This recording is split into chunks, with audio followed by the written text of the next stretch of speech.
உளுந்து தொகையல் உளுந்து தொகையல் சாதம். ஹாய் ஹலோ வணக்கம். தோசை பீஸா உங்களை அன்புடன் வரவேற்கிறது. நான் காஞ்சன் ஜெயக்குமார். அருமையான உளுந்தும் பருப்பு வச்சு ஒரு தொகையல் அரைச்சிட்டு அதை அப்படியே சாதத்தோட கலந்து நம்மளுடைய உணவு பெட்டிகளில் அடைத்து கொடுத்தால் எவ்வளவு சுவையானதாகவும் ஆரோக்கியமாகவும் இருக்குன்றதை பார்க்கலாம் வாங்க. இந்த உளுந்து பருப்பு தொகையல் ரொம்ப சுலபமானது, சீக்கிரத்தில் செய்யலாம். காலையில் என்ன செய்து கொடுக்குறது குழந்தைங்களுக்கு அப்படின்னு நம்மளுக்கு ஒரு சின்ன குழப்பம் இருக்கும் பொழுது என்ன பண்ணலான்னா, இந்த உளுந்தம் பருப்பு கொடுத்தீங்கன்னா இது ஆரோக்கியத்துக்கும் நல்லது. பெண் குழந்தைங்களுக்கு பொதுவாக இடுப்பு வலி கால் வலியிலேருந்து நம்மளுக்கு நிச்சயமாக ஒரு நல்ல விடிவு கிடைக்கும். அதனால் ஒரு தேக்கரண்டி எண்ணெய் ஊற்றிக்கலாம்.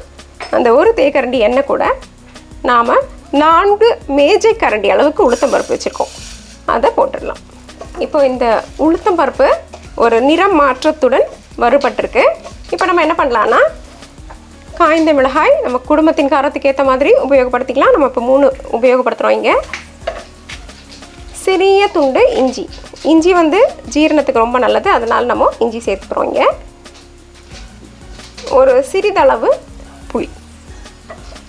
இப்போ இங்கே ஒரு விஷயத்தை கவனிக்கணும். இந்த உளுத்தம் பருப்பை செய்து நாம் கொஞ்ச நாள் வச்சுருக்க போகிறோம் அப்படின்னா என்ன பண்ணலாம், உலர்ந்த தேங்காய் அல்லது இந்த தேங்காயை நம்ம முதல்ல திரிச்சிட்டு அதுக்கப்புறமா இதில் போட்டு வதக்கலாம்.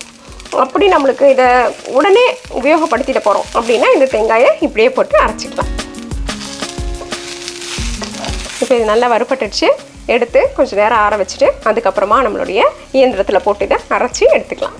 நல்லா ஆறிடுச்சு, உளுந்து அரைச்சி எடுத்துக்கலாம். இப்போ இதை நம்ம உலர்ந்த தன்மையிலேயே அரைச்சி எடுத்துருக்கோம். இப்போ நம்ம என்ன பண்ண போகிறோம், சிறிதளவு தண்ணீர் சேர்த்துக்கலாம். ஆனால் அதே நான் சொன்ன மாதிரி உங்களுக்கு இதை கொஞ்ச நாள் வச்சுருக்க போகிறோம் அல்லது வெளியூருக்கு எடுத்துகிட்டு போக போகிறோம் அப்படின்னா நீங்கள் தண்ணி சேர்க்காமலே கூட இதை அப்படியே எடுத்து நம்மளுடைய சாதத்தில் கலந்து எடுத்துகிட்டு போகலாம். புளி சாதம் மாதிரி இதுவும் நல்லா ரொம்ப நாள் இருக்கும். ரொம்ப அருமையாக தயாராகிடுச்சு நம்மளுடைய உளுந்து தொகையல். இப்போ என்ன பண்ண போகிறோன்னா, லேசாக ஒரு வாணலி அல்லது பாத்திரத்தை வச்சுட்டு சிறிதளவு எண்ணெய் ஊற்றிக்கலாம். இதை நம்ம கலந்து எடுத்துகிட்டு போகிறதுக்கு கடுகு, சிறிது பெருங்காயம். கடுகு வெடித்ததும் நம்ம கொஞ்சமாக வேர்க்கடலை சேர்த்துக்கலாம். இதை தாளிக்கிறதுக்கு வேர்க்கடலை போட்டால் ரொம்ப நல்லாயிருக்கும். இதை அப்படியே எடுத்து நம்ம என்ன பண்ணலான்னா, நம்மளுடைய கலக்க போகிற சாதத்தில் போட்டுடலாம். ஏற்கனவே நம்ம தயார் பண்ணி வச்சுருக்கிற சாதம் இது நல்லா ஆறிடுச்சு. ஆறின சாதத்தில் நம்ம உளுந்தம் பருப்பை போட்டு கலந்துக்கலாம். இப்போ இது நம்ம நெடுந்தூரம் பயணம் போகிறோம் அப்படின்னும் பொழுது புளி சாதம், தக்காளி சாதம், எலுமிச்சை சாதம் அப்படி தானே கொண்டு போயிட்டுருக்கோம். இது மாதிரி ஆரோக்கியமான தொகையல் சாதமும் கொண்டு போகலாம். கொண்டு போனீங்கன்னா இந்த சாதம் உளுந்து பருப்பு சாதம் பொதுவாக கெட்டு போகாது. இந்த முறைப்படி நீங்கள் பண்ணிங்கன்னா நல்லா நம்மளுக்கு ஒரு 2 நாள் வரைக்கும் இதை வச்சுருந்து சாப்பிட்லாம். உளுந்தம் பருப்பு தொகையல் மற்றும் உளுத்தம் பருப்பு தொகையல் சாதம் பரிமாறுவதற்கு தயார்.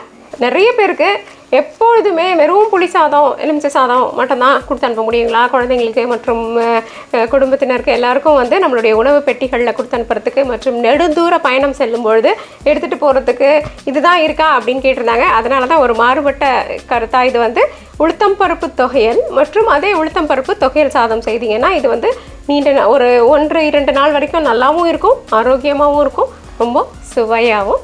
என்ன நண்பர்களே, இந்த சுவையான உளுத்தம் பருப்பு தொகையல் மற்றும் உளுத்தம் பருப்பு சாதம் எப்படி பண்ணுறதுன்னு பார்த்தீங்களா? இந்த தொகையலை வச்சே சாதத்தையும் செய்துக்கலாம். சுவையாக இருக்கும். நிச்சயமாக உணவு பெட்டியில் கொடுத்து அனுப்புங்க, மீதமே திரும்ப வராது. செய்து பார்த்து உங்கள் கருத்துக்களை எங்ககிட்ட பகிர்ந்துக்கோங்க. தோசை பீஸா என்றென்று உங்கள் நாவிற்கும் வயிற்றிற்கும் நல்லதொரு சுவை. இந்த வீடியோ உங்களுக்கு பிடிச்சிருந்தா லைக் ப்ரெஸ் பண்ணுங்கள். தோசை பீஸாக்கு மறக்காமல் சப்ஸ்கிரைப் பண்ணுங்கள். நன்றி, வணக்கம்.